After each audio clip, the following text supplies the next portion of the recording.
Artora vous propose 3 minutes d'art. Je suis Ambre Gonnet et aujourd'hui, je vous présente l'un des plus grands architectes contemporains, Frank Gehry. Diplômé dans les années 1950 avec sa carrière débutant en 1962, il compte aujourd'hui parmi les architectes les plus célèbres de notre temps. Il est surtout connu pour ses réalisations aux formes sinueuses, avec des matériaux souvent très divers. Lorsqu'il reprend sa maison familiale à Santa Monica en Californie, il utilise même des matériaux assez pauvres et inhabituels dans l'architecture afin d'organiser une extension autour de sa maison de style colonial.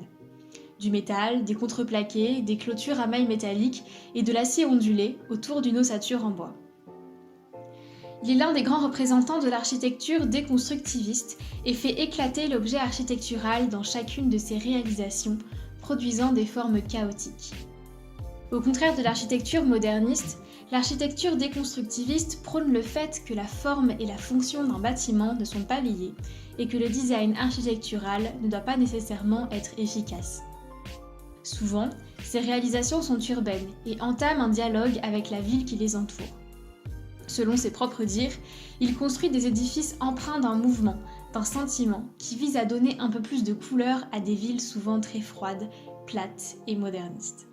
Le musée Guggenheim que Gehry a réalisé à Bilbao en est le meilleur exemple. Inauguré en 1997, il se distingue par une utilisation remarquable des formes fragmentées, curvilignes et ondulées. En forme de bateau, l'œuvre comporte 11 000 m² de surface d'exposition. Composées de verre, de titane et de calcaire, les formes complexes rappellent métaphoriquement les écailles des poissons. La réalisation des dessins a d'ailleurs nécessité une conception assistée par ordinateur afin de vérifier la faisabilité des courbes.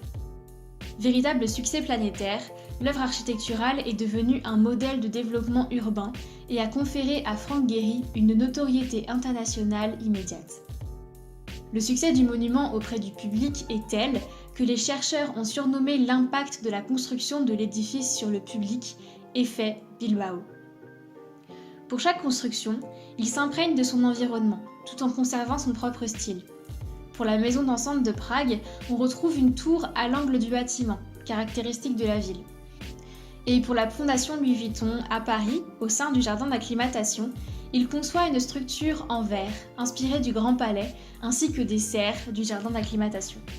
Aujourd'hui, il est à la tête d'un nouveau projet de musée, le Guggenheim d'Abu Dhabi, face au Louvre de Jean Nouvel ou du futur musée Sheikh Zayed de Norman Foster sur l'île de Saadiyat. Souvent critiqué pour son extravagance, Frank Gehry est resté très pragmatique par rapport à ses techniques.